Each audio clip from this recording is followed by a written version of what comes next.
Good afternoon. This is Michael Cross here with another edition of Unlock the Door Radio, where our job is to get you to start, pondering things that maybe you don't think about regularly because they're not thrown out there in the typical American media, in the what we call the corporate media matrix of today. That where we have lots of choices, but only a few choice givers. And unfortunately, that means it's pretty much the same choice all the time, ideologically. Anyway, this afternoon, we have a guest who's going to talk to us, well, about a variety of issues. Some of those are going to be dealing with economics, and some on, well, predictions for the future when it comes to the United States, the EU, and so forth. And also, he's going to talk to us a little bit about Sweden. And whereas most people, when you think of Sweden, you might think of the Swedish bikini team, or some people, for some strange reason, start thinking about yodeling because they think that's Switzerland, but it's not. And it's kind of important to know a little bit about Sweden because so many of the intelligentsia of the United States seem to look at the country of Sweden as being this utopian model that maybe we should try to push the United States to, little by little by little, because, well, they think it is this shining beacon on the hill. But I think the more you find out about it, the less you're going to see it as a shining beacon on the hill. So anyway, tonight, I hope I don't butcher your name here. We welcome Klaus Bernpaintner. Did I butcher your name too much there, Klaus? That's fine. Bernpaintner, when I speak to English-speaking world, or Bernpaintner in Sweden or Germany, where it comes from. Okay. Well, let's just start off here. You write a lot of articles for the Ludwig von Mises Institute. Why don't you tell us a little bit about what that institute is? Well, the Ludwig von Mises Institute is named after the Austrian philosopher, economist, Ludwig von Mises. And he developed economic theory and solved some interesting economic problems in what we call Austrian economics. I can talk more about that later. And there is an institute in the US, in Alabama, that sort of maintains that heritage and develops it and publishes books, articles in that tradition. And a few years ago, a couple of guys started a Swedish Ludwig von Mises Institute. And about a year after they started, I joined them as I found Austrian economics myself through the American site. So that I'm active there, and we publish articles on economics, free market economics, and on liberty. So that's what we do. Okay, so which side of the political spectrum would you put yourself on? I would put myself above the left-right paradigm, which is more or less irrelevant, since they are two versions of the same. I like to think of the political spectrum as a left and right, which is of course increasingly narrow. It's very a lot of people and activists are in the middle somewhere, with a few percentage points differing. But people forget the liberty axis of it, and we are for liberty, personal liberty, individual freedom. If you look at the left and right, traditionally the left likes to regulate or take away freedoms for companies and entrepreneurs, whereas the right traditionally likes to regulate the individual freedom or morality of people. And we are for liberating both and regulating none. Okay, so you sound like you're in the same category as Ron Paul. Yes, you could say that, although we take the full consequence of the principles of liberty, which, you could call us anarchist in that way, because we don't believe that we need government. We don't believe government can add anything of value, that they actually destroy society and civilization. Anarchy is a very loaded word, so you can talk about, there are other ways of describing it. Like some people talk about the voluntary society, a society based on voluntary interactions and exchange. Other people talk about the private law society, whereby law isn't something that is managed by states, but that is managed by private institutions. Okay, that sounds very like Friedrich Nietzschean. You know, he seemed to have a very negative view towards government because he felt that the people that wanted to control people always went into government, and then they'd use the government in order to uh, coerce or to bribe people to give up their freedoms and just become part of the system. Well, if you take a step back and look at what the state actually is, and there are other smarter people than me, like Weber, for example, the German sociologist.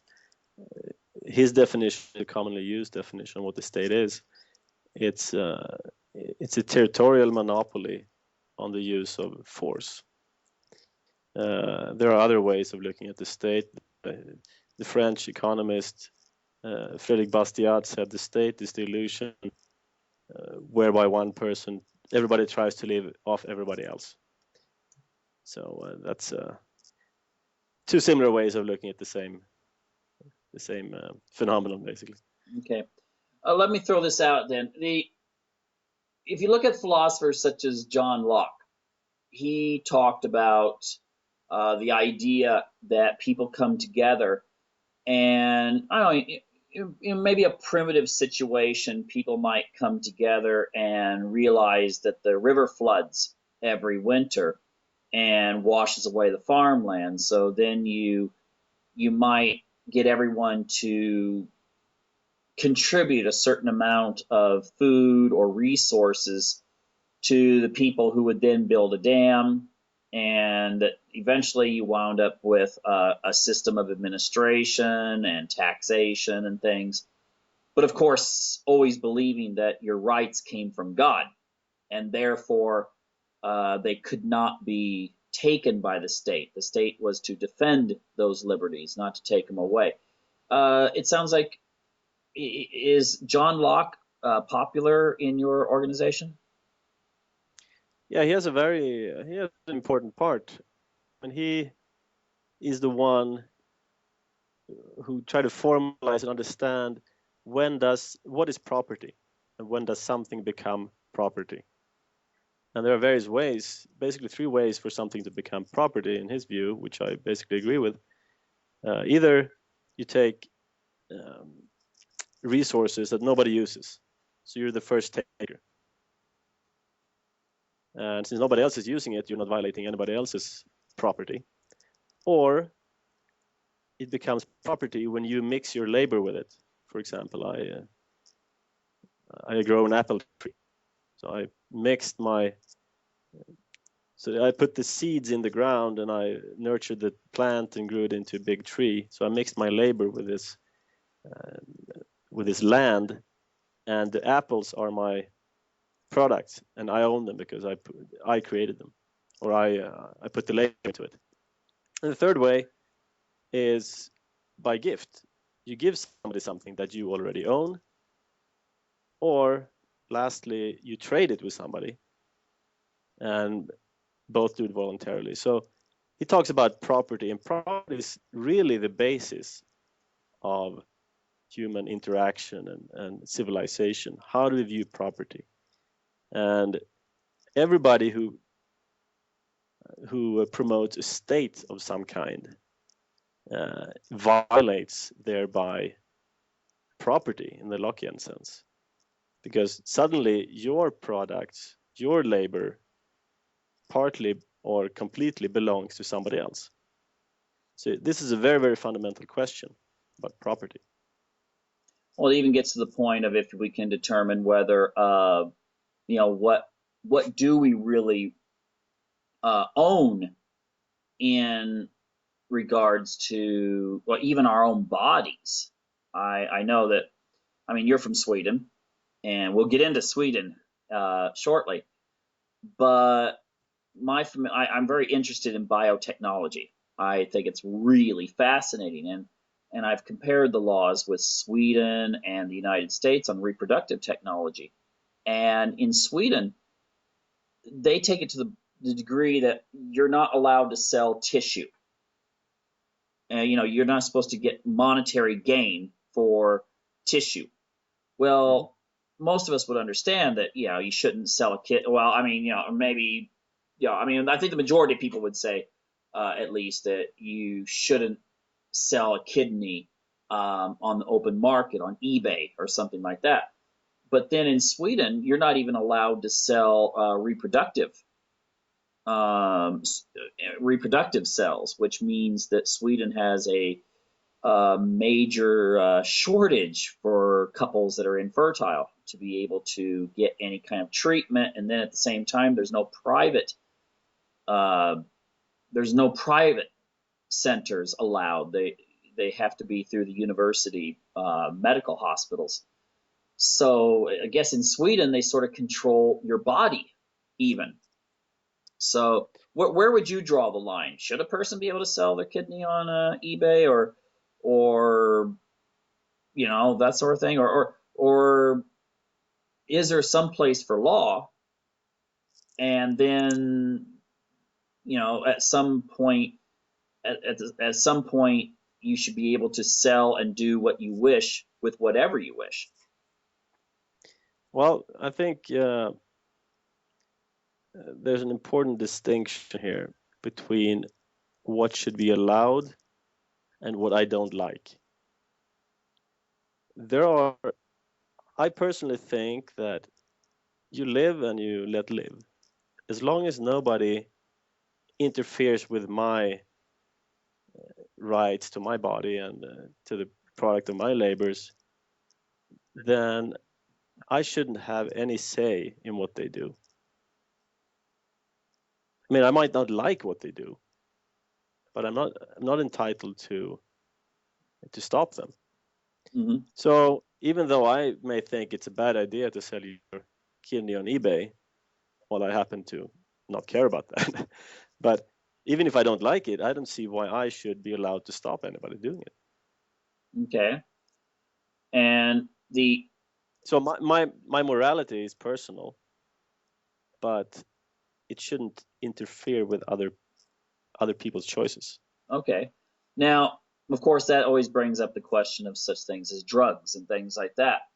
Now, I will note it's interesting that I think the biggest shift I've seen in any policy, uh, any kind of social policy in recent years, has been the shift in regards to laws on marijuana.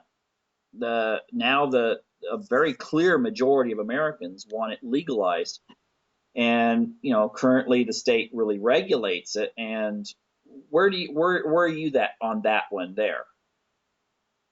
Well, I don't like drugs. I think they are detrimental to individuals and even to society. But that doesn't mean that, again, that I should interfere with other people's lives in that way. But on the other hand, they shouldn't expect me to pay for their care or rehabilitation. I may want to help certain people, but nobody has any right to demand that kind of thing from me. And I don't like drugs. I would never suggest anybody to use them. Um, but again, I have no interest or right in regulating other people's lives in that area. Now, that's the moral aspect. There are also practical aspects that show that basically everything that the state regulates, well, it has an explicit goal for regulating something, but almost always the end result is the exact opposite of what it tries to accomplish with its regulation. And drugs are the perfect example, because we've never had so many drug addicts as we have since the war on drugs started. And there are many other examples like that. you cannot regulate morality. It has to come from the bottom up. You can't push it from the top down by regulation. It's impossible. Yeah, and like with prohibition, it creates a market, doesn't it? I mean, if something's made illegal and yet you still have the demand for it, then the price goes up, and therefore you create an incentive for people to jump in and supply that demand. Yeah, I mean, the biggest proponents for the drug regulation is, of course, the drug lords. The worst thing that can happen to them is to deregulate the market, where you can get your fix for the price of a cigarette. Then they would have to go into some other kind of business, maybe become a bus driver or something, because their market would their profits would totally go away. Yeah. They would be able to make a normal level of profits, but not on this astronomical level. And these so-called black markets where people supply goods and services to people in illegal goods, they are profitable, and they attract a very specific kind of entrepreneurs, a kind of entrepreneur that we would prefer to do something else than what they are attracted to. Yeah, and it seems that also with the war on drugs, the idea is that it sort of turns into, well, I had Noam Chomsky on a couple of weeks ago, and he talked about American exceptionalism, and he said that when, for instance, America feels like it's got this like grand destiny or a grand purpose, then all of its laws also take on those same proportions. So therefore, if it justifies any kind of law, any kind of intervention overseas, and it also justifies any kind of curtailment of civil liberties at home. And with the war on drugs, I think one thing that got me kind of concerned with that was that in Oregon, they have a or at least they did have a property forfeiture law. And let's say you had a situation, at least this is my understanding, if let's say someone in your family is growing some marijuana on your field and they're selling it and you're discovered, then the state can actually confiscate your property. And in Portland, I believe Portland, Oregon, has a law where if someone is soliciting a prostitute, the car can be confiscated. I believe it's Portland, but I mean, there are cities around the country where any vehicle used in the commission of a crime can then therefore be seized and then sold, and then the police department makes money. So on top of that too, I mean, it seems that now, I mean, you have the police knocking down doors if they just say, oh yeah, we suspect this person has marijuana. And you've got guys dressed up like they're extras from the movie Starship Troopers, breaking down the door and arresting people.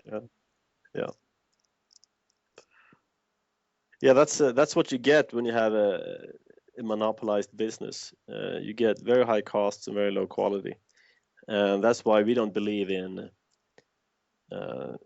monopolized security services, which the police and the judiciary systems are. We believe that, first of all, everybody has a right to protect themselves and their families by whatever means it takes, including rocks, knives, guns, whatever they can use. We believe that is a right inherent in being a human being, the right to defend yourself. And then you have the right to delegate. You have the right to delegate that right or buy somebody else's services to help you. For example, a security company that you trust and whose price you like, and that provides a good service, and you have the right to switch to somebody else or take care of it entirely on your own. That way, like any other service, you will have a competition. You will raise the service level, the quality of the product, and prices will go down.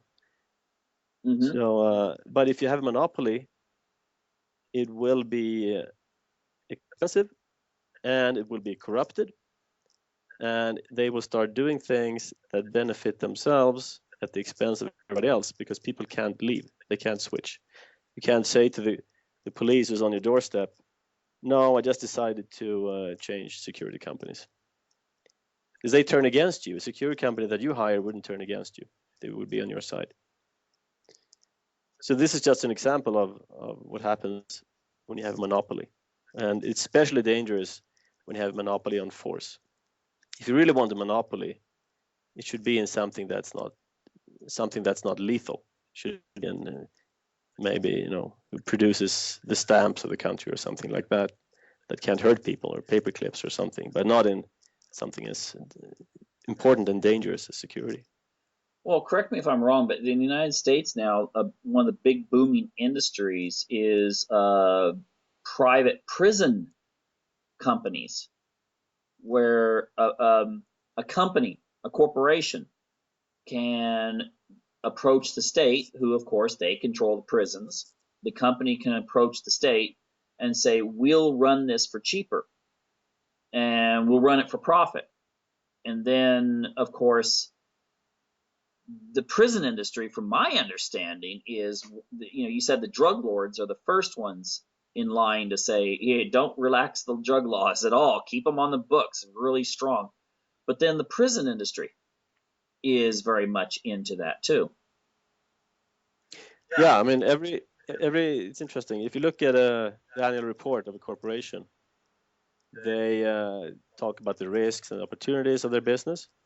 And a while back, I looked through one of these prison companies and their annual report, and they explicitly say that the risk to their business is a relaxation of the laws or war on drugs. That's a business risk to them, so they are winners. Well, they actually have the prisoners make things, right? Kind of like a Chinese sweatshop style. I believe so, yeah, slave labor. So they then, I mean, we all would like to see rapists and child molesters and murderers and really nasty type people in jail. But it seems to me, if I'm running a company for profit, prison, I might like to see some 18-year-old sorority girl who's been caught with marijuana in her glove compartment sentenced to a year in prison, because then I don't think she's going to cause too much trouble. She's told, okay, you're making license plates or sewing shirts or something. She's not gonna suddenly turn around and cause a prison riot. Right. That's true. I mean, the thing is, you can take any honest business, and with an honest business, I mean a business who produces something that people will voluntarily buy, shoes or food or whatever. They compete on price and quality. The only power they have over consumers is if they can get consumers to buy their goods. So they will crawl at the consumer's feet, competing for their money. But as soon as you pair any business with government, totally new business in quotation marks, business opportunities arise. Then you no longer have to court the consumers. You can court politicians. You can ask for special laws, special favors, special regulation to protect you and punish your competition. You can request that your products be mandatory in national, for example, vaccination programs, or be mandatory in schools, or that every car has to have a seats, or all kinds of GPS equipment or things like that.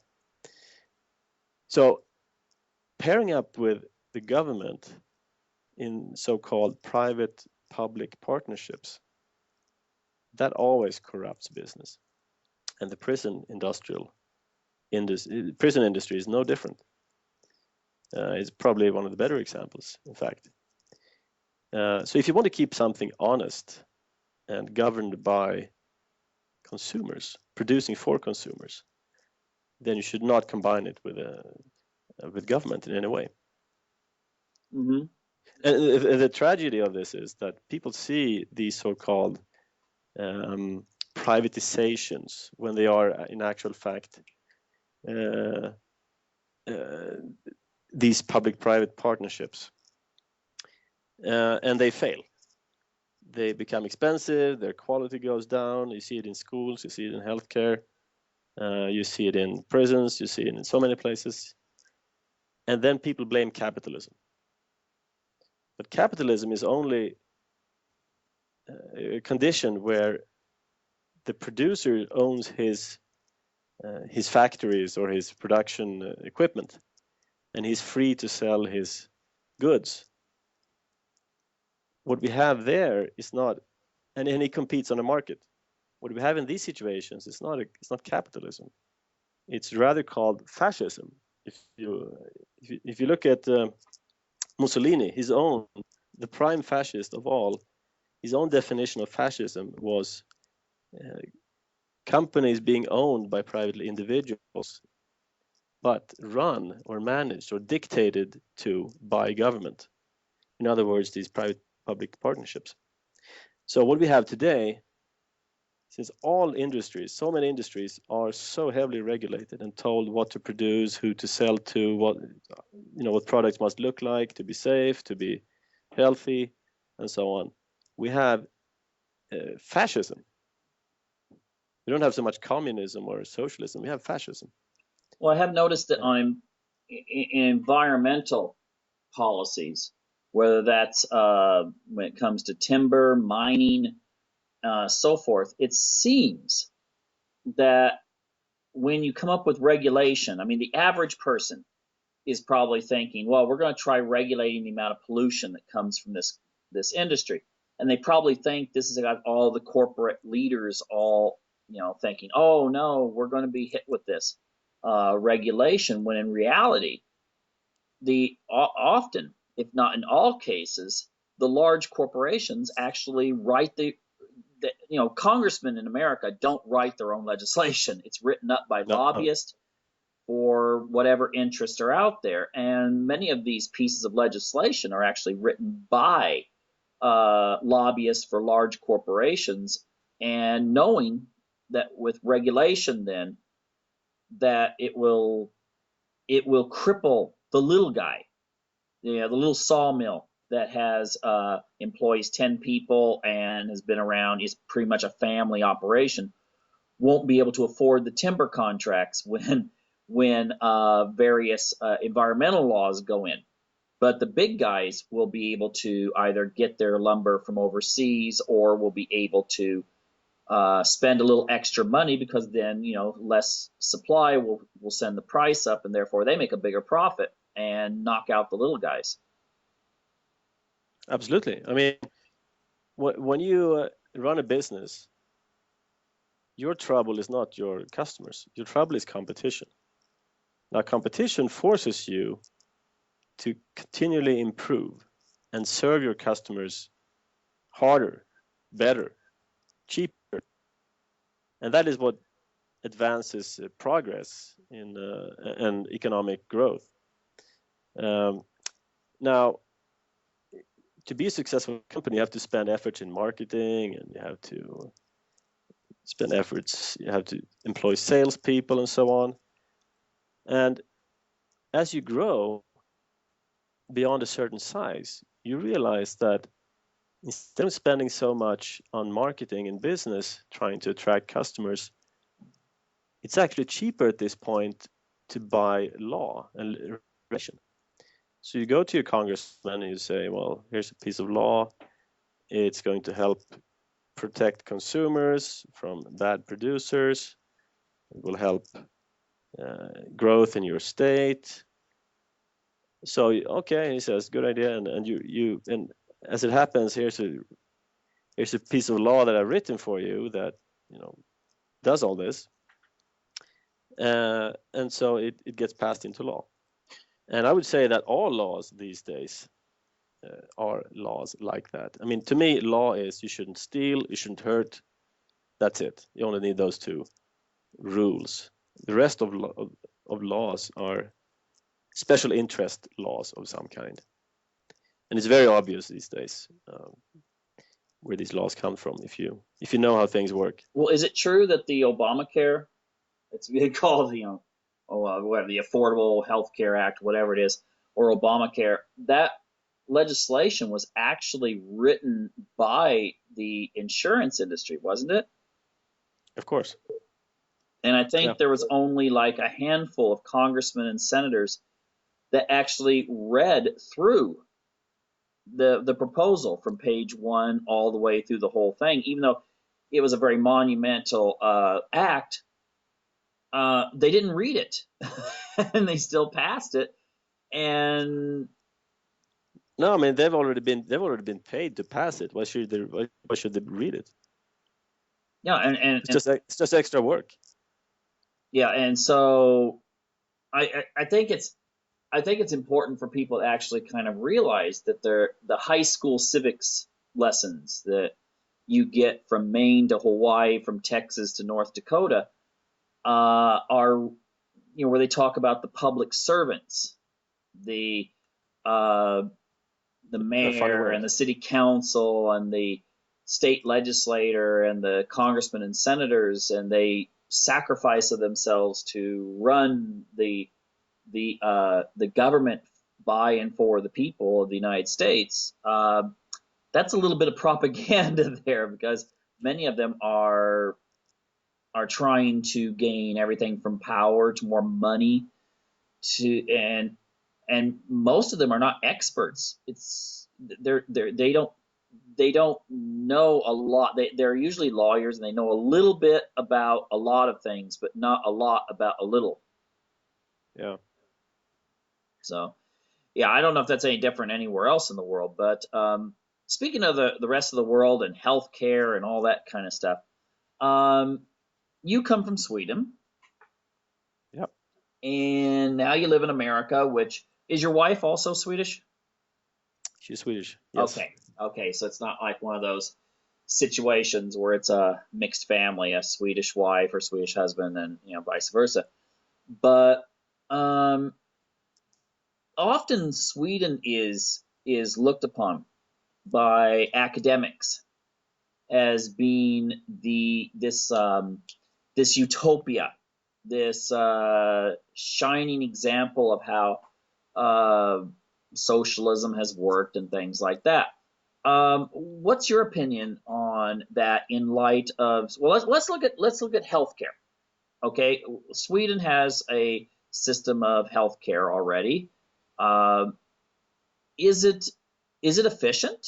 Is it as efficient as maybe the United States system, at least as it currently stands, not what it might turn into, but as it currently stands? How would you rate these things? Well, before I do that, could I just go back to finishing emphasizing what you just said? I just found something interesting that one of my children sent to me from his civics class. I just read that because it's kind of funny. Okay. The title is "Why We Need Government." So this is from school. Think of what you really want out of life. Do you want to live a long time? Do you want to be healthy? Have a home and family? Do you want to go snowboarding every day? Do nothing at all except eat sugar cereals and play video games? Learn everything there is to learn about history? Become rich and famous? Become president of the United States? None of these would be possible without government. So that's where you have it. Okay, so he read that or wrote that? No, he copied that from his history text. Okay, that's pretty interesting. So it's kind of like when Obama said, "You didn't build that; it took Exactly. others." And he, So, oh, go ahead. So it says, I mean, do you want a home and family? That isn't possible without government, apparently. You want to go snowboarding every day? That's not possible without government. Do you want to become rich and famous? That's not possible without government, and so on. Well, I was going to say, maybe if you want to go snowboarding every day and not work, then maybe if you're on some sort of government assistance, it could be possible. Oh yeah, yeah, that's true. All right. Anyway, first of all, let me just say that I love Sweden, because people think I hate Sweden when I talk about how a lot of things don't work. My view on Sweden is more pity than dislike. It's a great country with a great people, great tradition, great history, good values, nice culture, bad climate, but that's okay. But everything that is good about Sweden, just as this text that I read to you, has not been created by government. It's been created by hardworking people, by entrepreneurs, and people with good, strong values. And everything where we see the countries going now in the wrong direction in terms of liberty and prosperity, that is the workings of government. So, and the problem is that these things usually take time. And if you look at Swedish healthcare today, yes, there are some really dedicated nurses and doctors and people who really try to do their best for their patients and help as many as they can.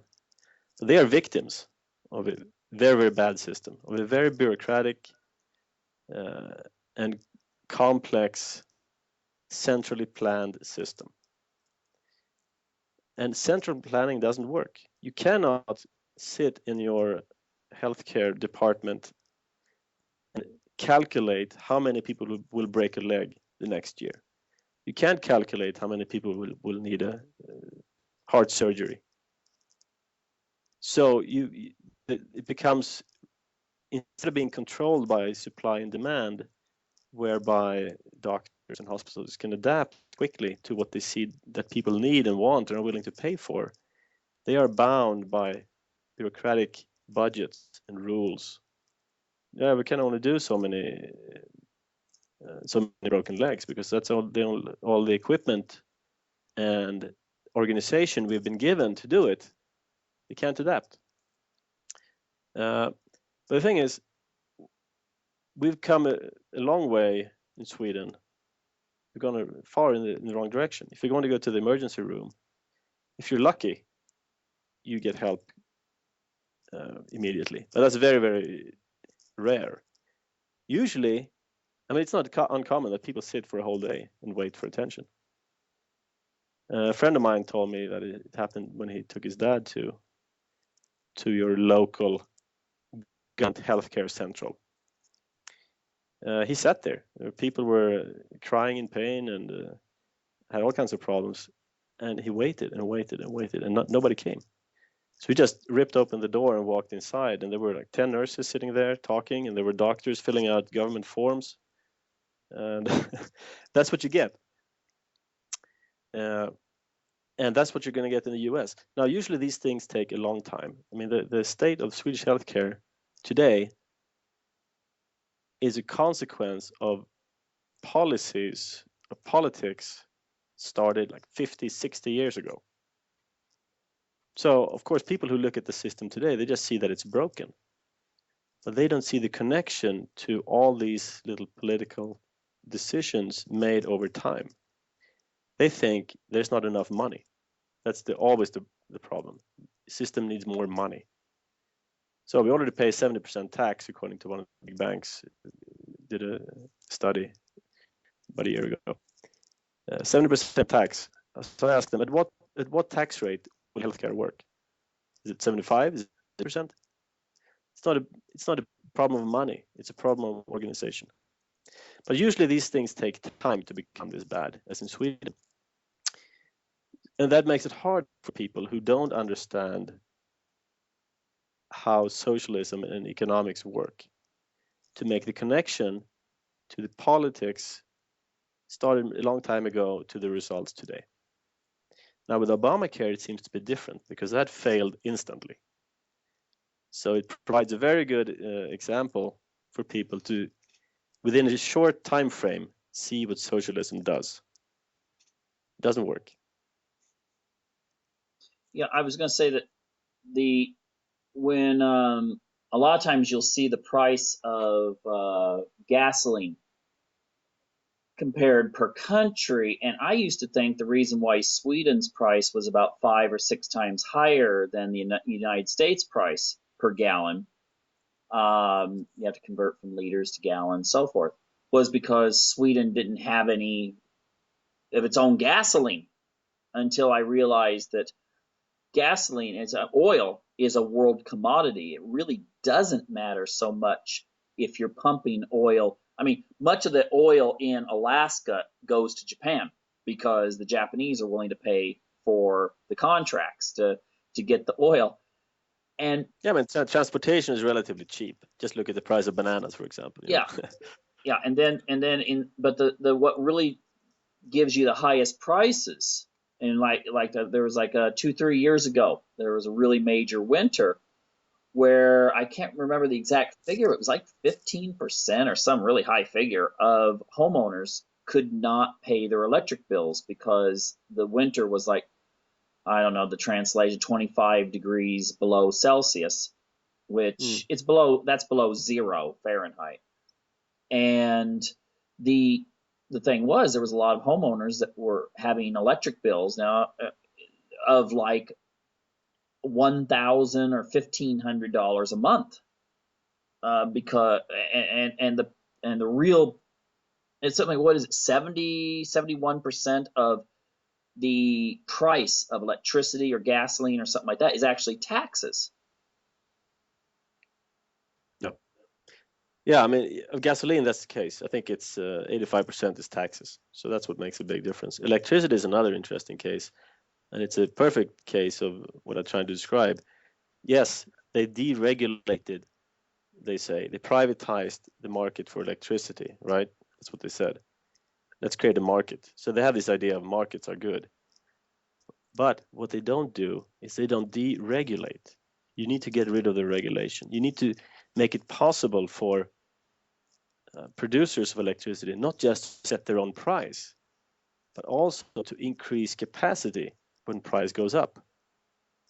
Otherwise, if you allow them to set their own price, but you don't allow more producers to come online, then of course they're going to set their own price, and they're going to set it high because it's protected industry.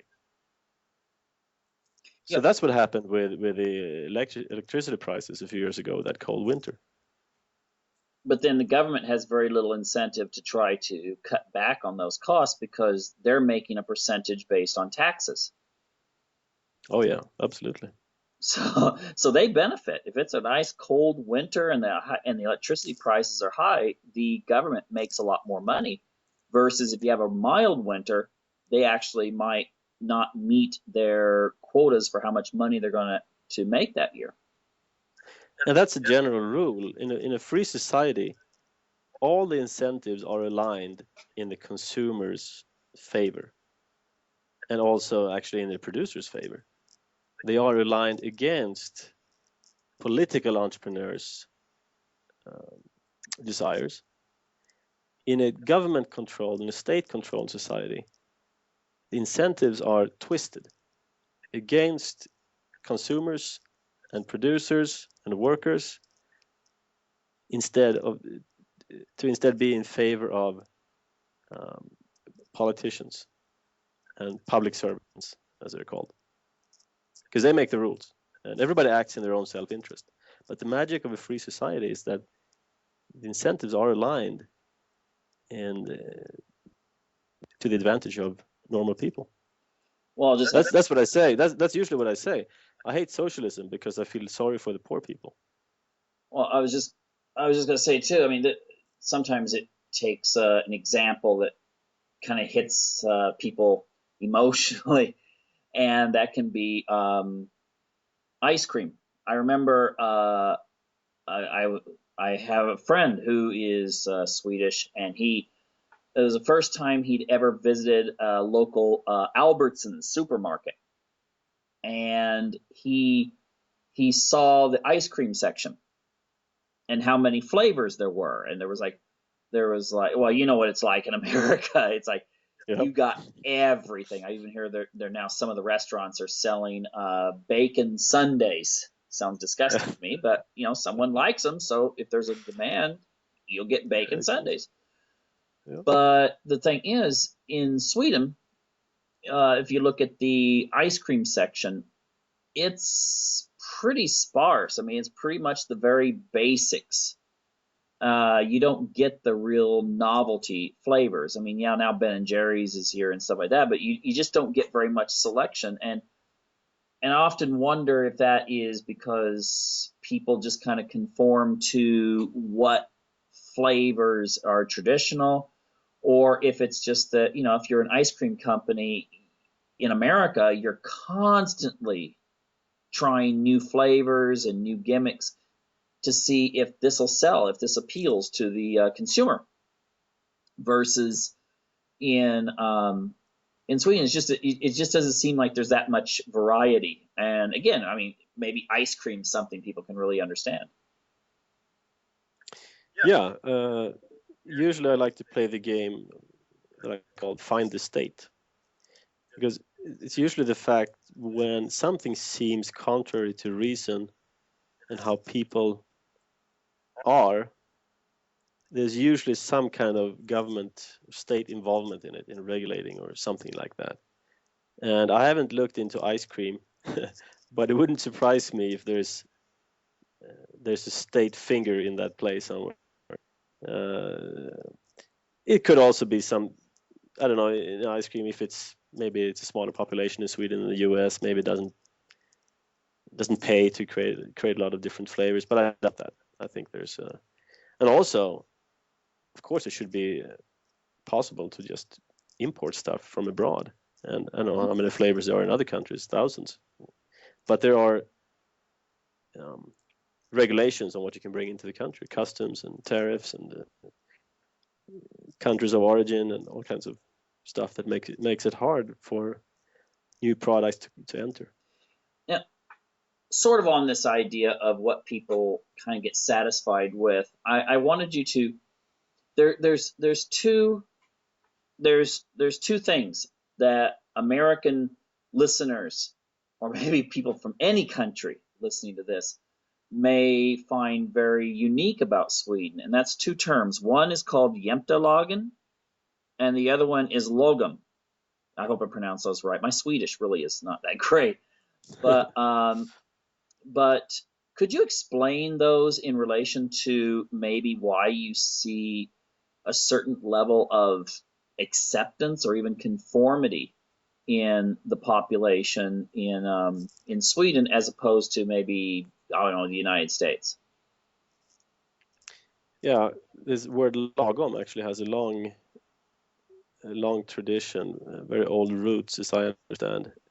Lagom means around the team, and I think the story goes that the Vikings used to pass the drink around the table, around the team.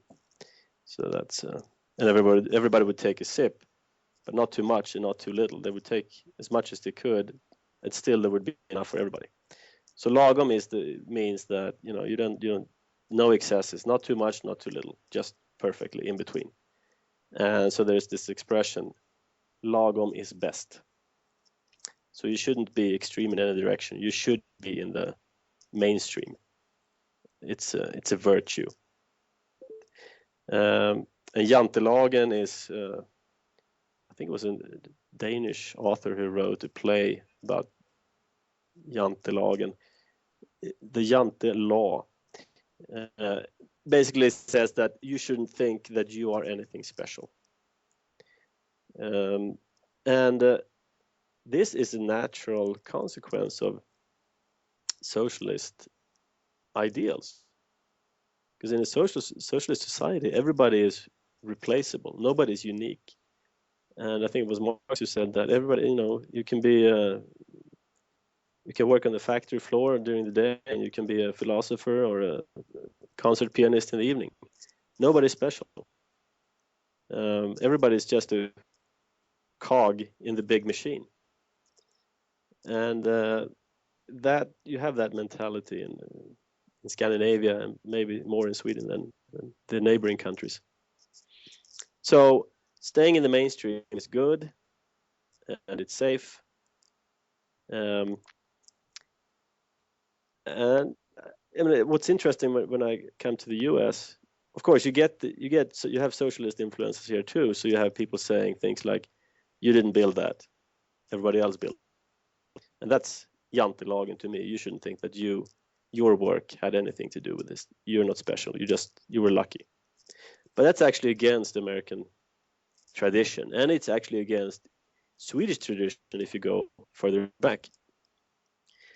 But still, when I come here, somebody can be very successful, and people will say, "Wow, that's great. Can you tell me how you did that? I want to be successful too."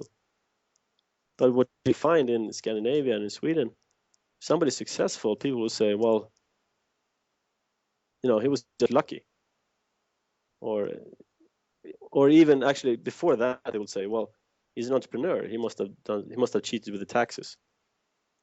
Because that's how you get rich. You cheat with the tax, and all entrepreneurs are potential tax evaders.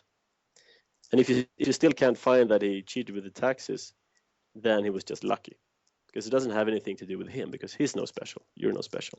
It seems that with that philosophy, then that most people would gravitate, like young people would find themselves gravitating towards either government or large corporations as their career goals, and not, to open up a restaurant or open up some sort of a store or anything. Yeah, I mean that's the safe way of going, and there aren't that many small growing companies in Sweden. Now that the businesses are failing and not hiring and moving abroad, politicians are seeing that we have this unemployment and companies aren't doing their job hiring people, because of course they put up incentives that makes it impossible. They are trying to encourage people to start their own businesses. So there are government programs on how to start your company, run by government bureaucrats, tell people how to run a business. Um, so that's a big business right now, telling people how to start their own businesses. But of course, this is going to fail because not everybody is an entrepreneur, and so they give them cash incentives to start their own business, which is totally the wrong way to do it, because you have to start with your own hard earned and take care of it and try to make it grow. That's how you that's how you build a business. So this is, we have a very superficial uh, government promotion of entrepreneurship going on right now, and that's only the result of the failure of other policies that drive jobs out of the country. So it's an act of desperation, really. Well, I guess if they wanted to really get someone to teach how to start businesses, they should bring in consultants from China to deal with that. Because I've talked to people that have gone over to China and either worked there or set up businesses. And it's interesting. I mean, it may be. I mean, I think China might be more what Mussolini was talking about, where now they have private companies, but they're still controlled by the state. But you can still Yes. make a lot of money. Mm-hmm. Um, but the thing is that they have they're very encouraging. I mean, if you're a foreigner and you want to come in and set up a business, they'll bend over backwards to help you, because they want business to grow, and they have a very low tax rate. I think it's something like only the wealthiest people have taxes, and it's only like 13% ultimately. Mm-hmm. Well, Sweden used to have lower taxes than the U.S. Oh well, in the what happened I think it there? was I think it was in the 30s or something, 30s, 40s, 50s, and then started building the big welfare state, and of course, oh, the Swedish version of Obamacare, and eventually you pay 70% tax. hmm So that's going to happen in the U.S. too. You're going to get 70% tax rate here too, Well, how long? The thing eventually. I'm wondering about All this free is stuff is expensive. how can a system? I mean, what's your prediction? What's your I know you're not an economic forecaster. Well, actually, I don't think they're any better at it anymore. But 10 years in the future, where will Sweden be and where will the United States be? I think if you look at Sweden today, people say, well, socialism is working in Sweden. Actually, a friend of mine said the other day, well, since Obamacare isn't working in Sweden, maybe it should be outsourced to Sweden because that's the only place in the world where socialism works. But now, where will Sweden be? The thing is, we're starting now, especially if you can read a budget, if you can read projections, if you understand the evolution of society and the evolution of economics, then you can see that the trend is clearly negative. So it's not so much a matter of where are you now, but where are you going, and can you change that direction? And the trend is negative. The coffers are becoming empty. You have right now, for example, you see the pension system is not delivering as promised. You know, people have been paying to these state-run pension systems for their whole careers, and now they're seeing that, wow, where did my money go? And I actually think it serves them right because they voted for it, so they should have it. Maybe their children can learn from it. Well, that's the thing. That's the thing. A lot of them don't have kids because the birth rate's so low in much of Europe. Yeah. That how do you? And that's another consequence of the welfare state. When you cut the dependence of people within a family, then your incentive for having a family goes down. Why should I have a family? You know, I can take care of myself in old age because the state will pay my pension to me. That's just one example. And when you make it hard because of these high taxes, you push parents out to work. Mothers and fathers have to work to pay for all the free stuff. Then you don't have as much energy and interest in family anymore. You can't take care of 4 kids, so you don't have 1 or 2 at the most. So of course, the welfare state is the reason for why birth rates decline. And we will see this in Sweden. We're seeing this now, how the different various programs are crumbling, the pension systems, the Swedish version of Obamacare, the schools. You see it clearly if you open your eyes enough. But most people don't want to see what's happening. They think it can be fixed by raising the tax rate from 70% to maybe 80. Mm-hmm. Yeah, it seems that the weird thing is, it seems like if you look at like Russia, they seem to be going the opposite direction. I mean, they went from communist to now it's almost like, I don't know. Are they? It's at least a lot more free market. Then they're trying to push more of a free market. Yeah, I think so. I mean, they have lived under socialism. They have seen that it doesn't work, but we haven't experienced that firsthand. And people's memory is very short. They usually say that every generation has to rediscover liberty for themselves because government-run welfare systems sound so enticing. They sound so good, and everybody falls for it all the time. So everybody has to relearn this lesson for themselves, and we are about to learn a very hard lesson. Mm-hmm. So in 10 years, I think you will see very clearly that this doesn't work, and at that point, you will see the national debt of Sweden going up to pay for all these goodies. You will probably even see the government start printing money, which they haven't done in decades. But I think they will eventually have to start doing that. Oh, like the Federal Reserve in the United States. Anyway, we only have exactly. We only have a few more seconds left. Can you tell people where they can get more information? Maybe find information about the Von Mies website or something.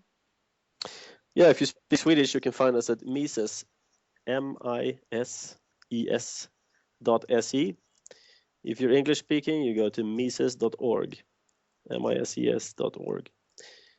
Those are some good websites to read up on free market economics, prosperity, peace, cooperation between people, and we try to spread ideas on Okay. how to create a good society with Oh, a prosperous future. well, it sounds great. Well, thank you, Klaus, for sharing your perspective and encouraging people to think about these things in more detail. And I encourage the audience to, at least give it a try. Check out the websites and see what there is to learn and to ponder and to apply, both microeconomically and macroeconomically. Anyway, well, we're running out of time here, so Sure. I'd just like to thank our audience for tuning in, and hopefully tune in next week on Unlock the Door Radio.